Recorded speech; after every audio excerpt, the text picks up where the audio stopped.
I got to go home to Alaska from November through December. So let's visit a mashup of all my favorite spots. Good morning.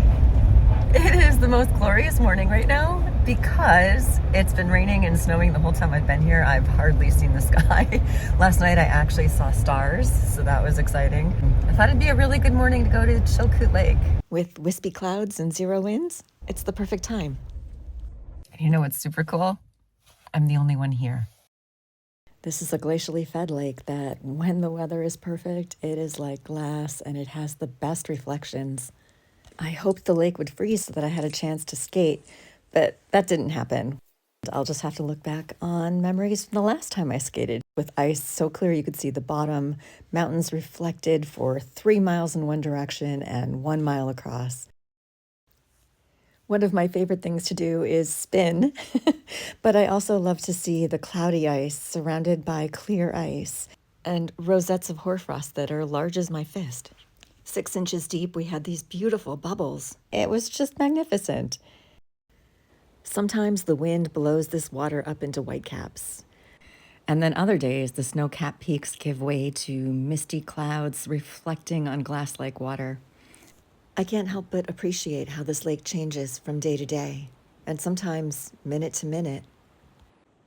And no matter where I point my camera, I can create series after series of entirely different scenes. These are just some of the shots that I took, and I know they're flipping through quickly, but you can take more time with them on my website if you'd like, kimkloon.com.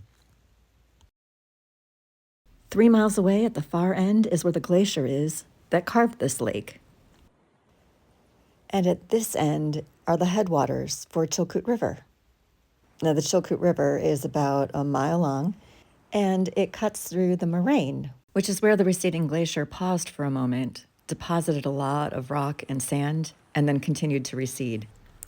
In the winter, the waters turn this emerald green. But in the summer, when the glacial runoff is far greater, an increase in sediment suspended in the water reflects the light differently and turns the waters aqua blue. This river-carved moraine is a wildlife hotspot in August and September. It's where the bears take their cubs to teach them how to fish when the salmon are running. One would think they'd be sleeping now, but don't worry, I have another wildlife spot to show you. This one is on the opposite side of the peninsula, and it is specific to the month of November. And along the way, I have more sites to show you. So we have gone from a glacially fed lake to a mile-long moraine river, and now we're at the Lutak Inlet.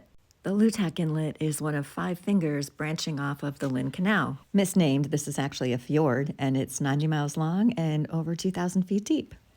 Being a saltwater body, this water can be frequented by humpback whales, orcas, doll porpoise, stellar sea lions, harbor seals, eagles, herons, waterfowl, and anything that eats any kind of fish that comes up this way. I think the surf scoters are my favorite, but I also love the way at low tide, you get this black ring around the edge of the water. This is the only road from Chilkoot Lake that goes to town, which is 9 miles away.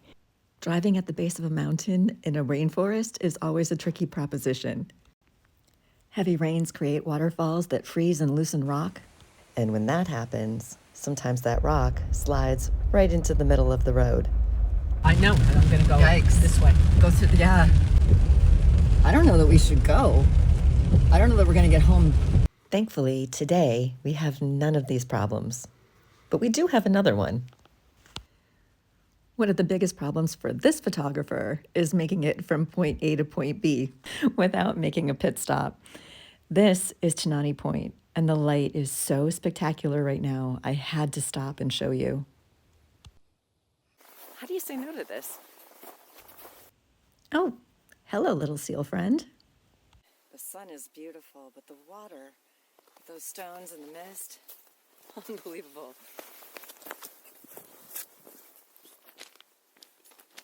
It is so crystal clear. Wow. I didn't photograph too much here because we have a lot to see. But just real quick before we do, if you wonder how I filmed this all by myself, because you've taken an interest in me, Akaso 360 very kindly offered me this 360-degree view camera so I can better share my story. Tell me this isn't a cool perspective. But also, check this out. This selfie stick, it totally disappears. And now you know my secret to having a one-person film crew in the palm of my hand. In the summer, our coastal winds come from the south. But when the winter northerlies drop down from Canada, it is downright frigid. The mist gets whipped up high above the waterline, and you can see it hovering in the haze. One time I stepped out of my car to show Tim how windy it was because my hood was doing this. It was pure luck that I didn't lose my wig, but the zippers at the bottom of my coat, those left welts on my calves. This hoarfrost is so slippery. Hoarfrost can look like snow from a distance, but when you get up close, the crystalline flakes are huge. Here's a hint for where I want to take you next, but first, one more stop. Welcome to the borough of Haines, Alaska, also known as Dayshu in Tlingit native language. Since time immemorial, the Tlinkits used this narrow spot on the peninsula to carry their canoes across. And Dayshu means beginning and end of the trail. The rocky shore here at Picture Point has some tricky footing, but it's one of my favorite places to be because the tide pools and the reflections that happen here. Mwah! Chef's kiss. Interestingly, some of our 1,700 residents live in an old army fort that was sold as surplus in the 70s. I love the sunsets here in winter. When the sun dips below the blowing snow, these beautiful shadows and auras appear. And when that sunlight drops, things really tend to shift down below. But our day is not over. In fact, we're just starting.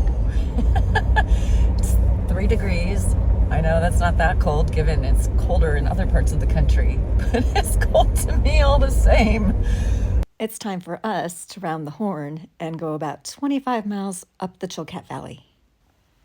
We are driving along the base of the Takshanook mountain range, and we have a stunning view through the cottonwoods of the Chilkat Peaks, which are across the Chilkat River. If you fly over these peaks for just 40 miles, you'll be at Glacier Bay National Park.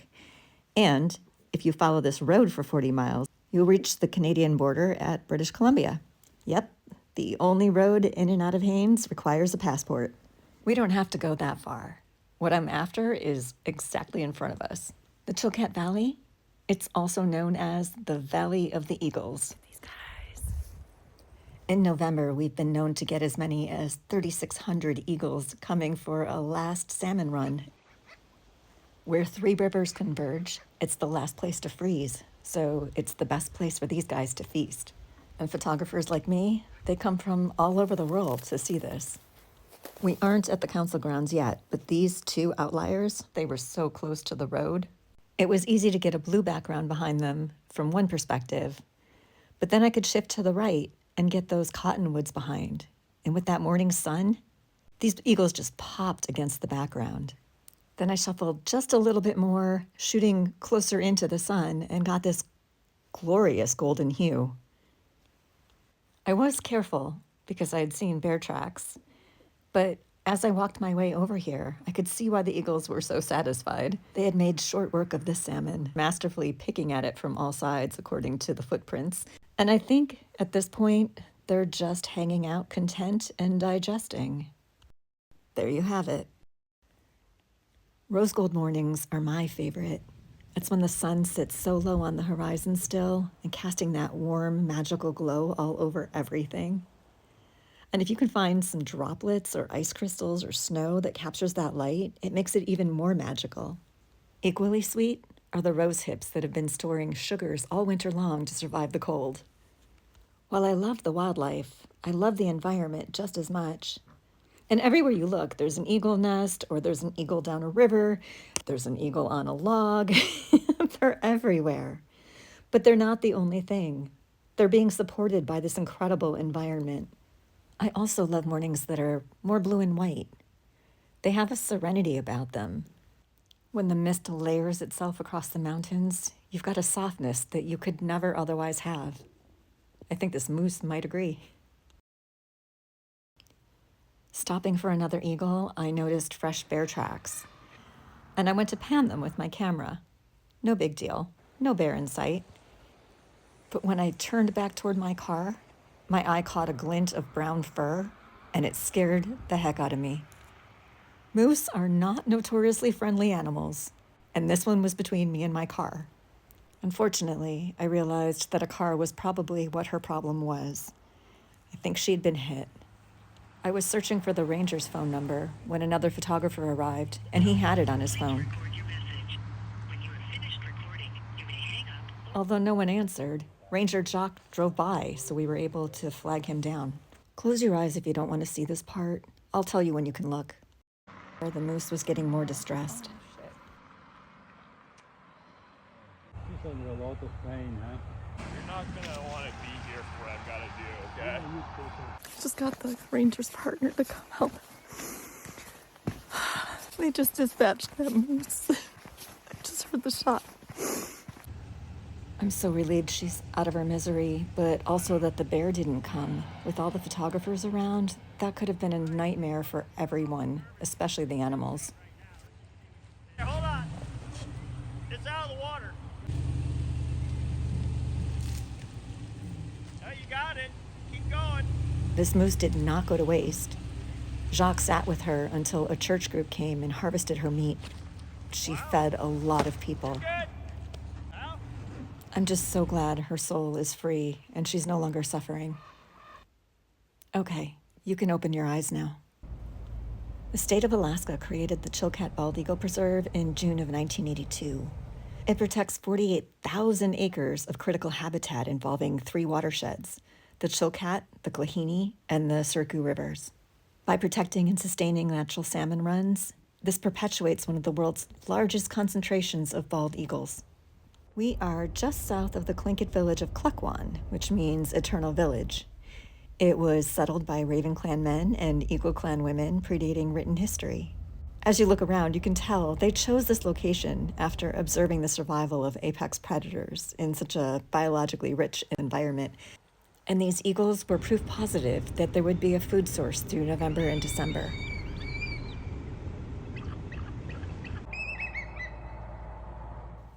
While Klukwan continues to thrive, there is always competition. Right now, there's a developing acid mine that exists about 5 miles upstream of the preserve's boundaries. Many of us feel this is a direct threat to the fish, the eagles, the bears, and this entire native village of people who have depended on these subsistence resources since time immemorial. I both cherish and fear for this place so much. During my time here, sometimes the eagles were so close, and other times they were across the river on the silt bar. Over the course of several weeks, it was really cool to watch them gathering in mass. Their numbers continued to increase over the days, and as I looked across the silt bar on this particular day, all of those little specks, those aren't rocks, those aren't logs. Every one of those is a bald eagle. And they didn't just line the water's edge or even the silt bars. They were covering every branch of every tree that was on the far side. And the ones up close, too. How you doing? It's so fun for me to see what a difference a day makes. Same eagle, different kind of view. It's always worth coming out here, even if you think the weather is awful in town or on my side of the peninsula, because we've got all these different microclimates. And things shift so drastically throughout the day as well. I made 3 visits to the preserve while I was home. Each time I'd drive to Klukwan, turn around, and go back. And every time I was out, I either saw tracks or somebody I knew saw a bear. Not me. So I resigned myself to be content with my fish and my eagles, because they're pretty spectacular. But then I looked over the guardrail, and there was a brown figure making tracks in the snow.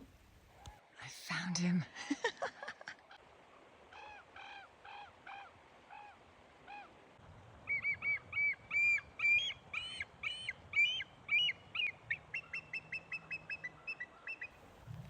While I watched him, he caught himself a fish, so I got my long lens ready. And then he started whipping it back and forth. The look on that poor fish's face. I had him all to myself. On my way home, there must have been the perfect updrafts because all the birds were taking to the air. The crows, and then all the eagles. Look at how many are in the air. It was amazing to watch them filling different levels of the atmosphere. But it was also the last time that I saw them, because I did try to go out there one last time, and all the eagles were gone. Or so I thought. As I drove past nothing but empty trees, in the distance, I did see 3 boulder-like objects in the middle of the river. Were they eagles? Check this out. Ooh. Snow hides the bumps, that's for sure. Whoa, okay. I almost found out the hard way where the road ended, and my kerfuffle scared off 2 of the bald eagles. But this sassy juvenile, he stuck around. I know bald eagles are super iconic, but I really like the juveniles. I love that the coloring looks like a golden eagle, and I love that they have this long, sleek look because their wingtips are a little bit longer than the adults. You know, to act as training wheels because they're such crappy flyers at first. Just before town, I stopped for some more scenery shots. That last little bit of gold is always so precious. As I stopped for this puddle reflection and then the river itself, a flock of trumpeter swans was honking in the distance. It's a good thing they're so loud, because they would have been hard to see white on white. The light changes so quickly at this time of day, but I found a spot with open water, and it was really kind of eerie. It looked so still and quiet, and yet as I stood there, I could hear the ice cracking all around me. And I felt like I wasn't alone, like somebody was walking out there. Or maybe something. All the stillness that I loved at the end of this day, it was as fleeting as the light. Even just this gentle breeze, it sent ripples across the water, a reminder of how fleeting everything is. The sun is setting on my last night here. It's hard to leave, but I'm really excited to see Tim. If only I could summon a portal, something that could transport me from Haines, Alaska, all the way back to Albany, New York. And if we could do it without a ferry or a puddle jumper or a jet, that would be so awesome. Welcome home. Made it! Woohoo! Woo-hoo! Thanks for joining me. Let's do this again soon.